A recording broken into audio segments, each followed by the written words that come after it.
आप लोगों ने बॉइलिंग फ्रॉग इफेक्ट के बारे में तो सुना ही होगा, जिसमें कि एक फ्रॉग को अचानक से किसी गर्म पानी में डालते हैं तो तुरंत कूद के बाहर आ जाता है, लेकिन अगर उसी फ्रॉग को किसी ठंडे पानी में डालकर और पानी को धीरे धीरे गर्म करते हैं तो उस फ्रॉग को टेम्परेचर का चेंज पता नहीं चलता और पानी गर्म होने के साथ ही वो उसी में धीरे धीरे करके मर जाता है। शायद ऐसा ही कुछ हमारे देश के साथ भी हो रहा है। अगर नहीं समझे तो चलिए आइए फैक्ट और फिगर देखकर समझते हैं। 20 जुलाई का जंतर मंतर का प्रोटेस्ट तो आप सभी लोगों को याद ही होगा। अब इसमें आप बीजेपी के साथ हो, सीजेपी के साथ हो, कांग्रेस के साथ हो या किसी पार्टी के साथ हो, लेकिन अगर आप डेमोक्रेसी में रहते हो और डेमोक्रेसी में बिलीव करते हो तो आप ये बात पे एग्री करोगे कि डेमोक्रेसी में प्रोटेस्ट एक कॉमन सी चीज़ है, चाहे वो आपकी आइडियोलॉजी के खिलाफ ही क्यों ना हो।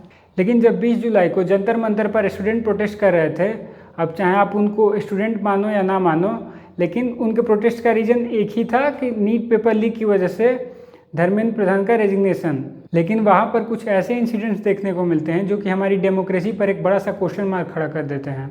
तो सबसे पहली चीज़ ये आती है कि वहाँ पर बिना नेम टैग के पुलिस और सिविल ड्रेस में गुंडे लाठी लेकर क्या कर रहे थे, जबकि पुलिस प्रोटोकॉल में कंपलसरी है कि पुलिस अगर किसी पर भी एक्शन लेती है तो उस पर नेम टैग होना ज़रूरी है।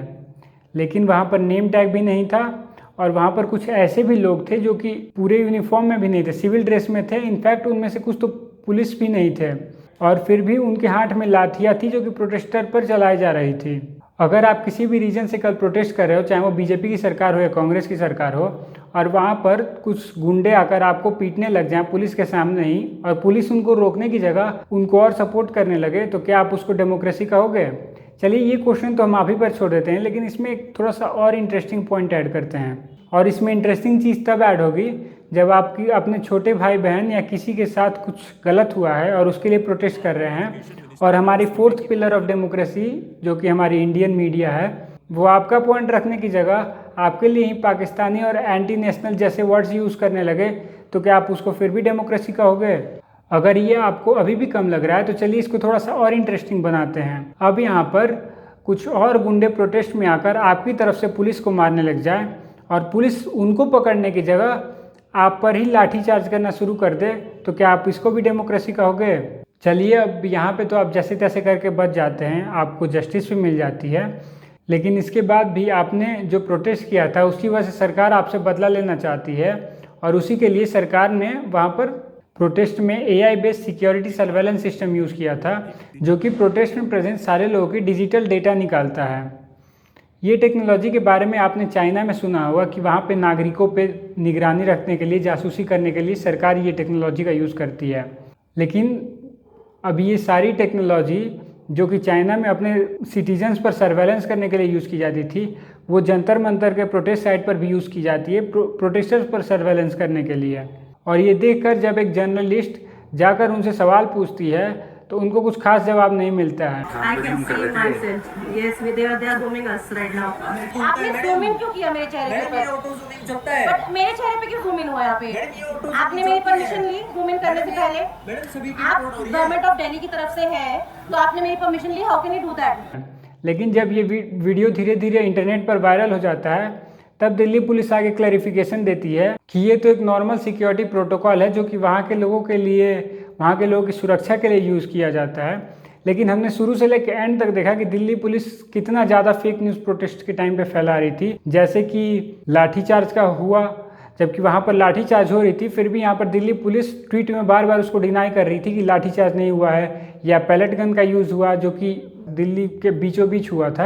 वहाँ पर भी दिल्ली पुलिस ने ट्वीट करके बोला कि कोई पैलेट गन का यूज़ नहीं हुआ है, लेकिन बाद में उसका प्रूफ भी मिल गया, वीडियो भी मिल गया। लेकिन अगर सर्वेलेंस की बात करें तो ये यही दिल्ली पुलिस है जिससे कि दिल्ली के क्राइम कंट्रोल नहीं होते हैं। अगर इतना सर्वेलेंस प्रोटेस्ट साइट की जगह पर दिल्ली के और भी एरियाज पर किए जाते और प्रोटेस्ट को रोकने की जगह क्राइम को रोकने के लिए इतने ज़्यादा गुंडे हायर किए जाते और इतनी पुलिस तत्पर रहती, तो अभी तक दिल्ली महिलाओं के लिए स्वर्ग बन गया होता। लेकिन ऐसे स्टेप्स तभी लिए जाते हैं जब बड़े मालिक की गद्दी बचाने की बात आती है।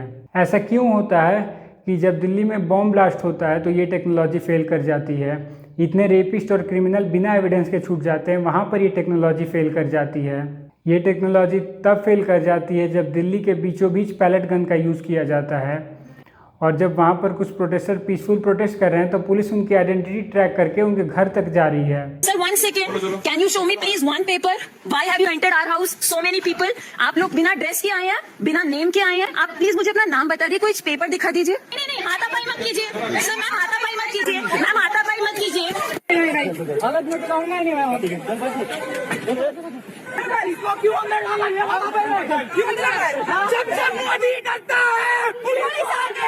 अब सवाल ये आता है कि हमारी आइडेंटिटी ट्रैक कैसे की जा रही थी?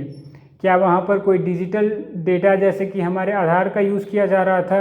क्या प्रोटेस्टर्स के घर पर पुलिस भेजकर ये इंडिकेशन देने की कोशिश की जा रही थी कि आप सरकार से सवाल मत पूछो, वरना जो आज इसके साथ हुआ है वो कल आपके साथ भी हो सकता है? क्या यहाँ लोगों के अंदर सरकार का डर पैदा करने की कोशिश की जा रही थी? एआई के मामले में भारत तो अभी दुनिया में बहुत पीछे है, लेकिन वहीं एआई बेस्ड सर्वेलेंस की बात आती है, ऐसा लग रहा है कि कुछ ही दिन में हम लोग चाइना को भी पीछे छोड़ के नंबर 1 पे हो जाएंगे। आज प्रोटेस्टर्स के खिलाफ यूज़ हो रहा था, कल ये टेक्नोलॉजी आपके खिलाफ भी यूज़ हो सकती है अगर आप सरकार से सवाल पूछते हो तो। अब अगर ये सरकार इसको यूज़ करना शुरू कर देती है तो ऑब्वियस सी बात है दूसरी सरकार आएगी तो वो भी इसको कंटिन्यू करेगी, तो ये प्रॉपरली डेमोक्रेसी पर ही खतरा होगा। वहाँ पर सर्वेलेंस कैसे हो रहा था, वहाँ पर डेटा कैसे गैदर किया जा रहा था, क्या ये हमारे आधार का डेटा है जो इतने दिन से सरकार कलेक्ट कर रही है? इसका जवाब सरकार ने अभी तक पब्लिक नहीं किया है। पुलिस चाहती तो इसका इस्तेमाल क्रिमिनल्स पर भी कर सकती थी, लेकिन इस टेक्नोलॉजी का इस्तेमाल तब हो रहा है जहाँ पर लोग अपने सवाल उठा रहे हैं, जहाँ पर एक प्रॉपर रीज़न के लिए किसी एक इनएफिशिएंट मिनिस्टर का रेजिग्नेशन मांगा जा रहा था। और एक बार पावर का मिसयूज़ होना शुरू हो जाता है, किसी टेक्नोलॉजी का मिसयूज़ होना शुरू हो जाता है, तो आने वाले टाइम में बढ़ते ही जाता है, चाहे वो बीजेपी की सरकार है या कांग्रेस की सरकार है। तो इसीलिए इसके खिलाफ अभी ही आवाज़ उठाना ज़रूरी है और धीरे धीरे करके ऐसी डिक्टेटरशिप की शुरुआत होती है। अभी आपने सरकार के खिलाफ कुछ बोला या कोई स्टेप्स उठाए तो सरकार आपका डेटा गैदर करके रख लेगी और फिर सरकार के पास आपकी कुंडली है ही। फिर उसके बाद सरकार चाहे तो आपको गवर्नमेंट जॉब देने से रोक सकती है, पासपोर्ट देने से रोक सकती है, या आपका बैकग्राउंड वेरिफिकेशन फेल कर सकती है, जब चाहे तब टॉर्चर कर सकती है, आपकी ज़िंदगी नरक बना सकती है। इसी के डर से लोग घर में बैठे रहेंगे और इनजस्टिस के बाद भी सरकार से सवाल उठाने से डरेंगे और सरकार पर सवाल उठाने से पहले 1000 बार सोचेंगे। तो फिर ये किस एंगल से डेमोक्रेसी हुई? आप में से बहुत लोगों को ये बात समझ नहीं आया होगा, इसीलिए मैंने स्टार्टिंग में बॉइलिंग फ्रॉग इफेक्ट का एग्जांपल दिया था कि धीरे धीरे पता चलेगा, अचानक से नहीं होता है। डिक्टेटरशिप की शुरुआत भी धीरे धीरे होती है, अचानक से नहीं। अभी तो ये डेमोक्रेसी जैसा लग रहा है, लेकिन धीरे धीरे करके कब हम चाइना की तरह बन जाएंगे हमें पता भी नहीं चलेगा। और सोसाइटी का एक ग्रुप है जो कि उस टाइम भी इसको सपोर्ट करेगा, और जब तक उनको ये रियलाइज़ होगा तब तक हमारी प्राइवेसी हमसे छीन चुकी होगी, आवाज़ उठाने में बहुत ज़्यादा देर हो जाएगी। हम एक बार सरकार से सवाल पूछने से पहले 100 बार सोचेंगे और सरकार के गलत डिसीजन पर भी हमें चुपचाप बैठ के तालियां बजानी होंगी। जैसे कि अभी E20 आया है, ये भी डिक्टेटरशिप का एक बहुत बड़ा एग्जाम्पल है कि सरकार ने बिना किसी से पूछे पूरे देश को एक लैब रैट की तरह टेस्टिंग के लिए यूज़ कर दिया। जब सवाल पूछा जाता है तो कोर्ट में बोलते हैं कि ये तो सिर्फ टेस्टिंग के लिए है और इसके अल्टरनेटिव कोई ऑप्शन भी नहीं है और फ्यूल का प्राइस भी डिक्रीज नहीं हुआ है। और इसके बाद भी अगर आपको सरकार का एरोगेंस नहीं दिख रहा है इसमें, तो फिर आपका इस देश को डिक्टेटरशिप में बदलने में सबसे बड़ा हाथ होगा।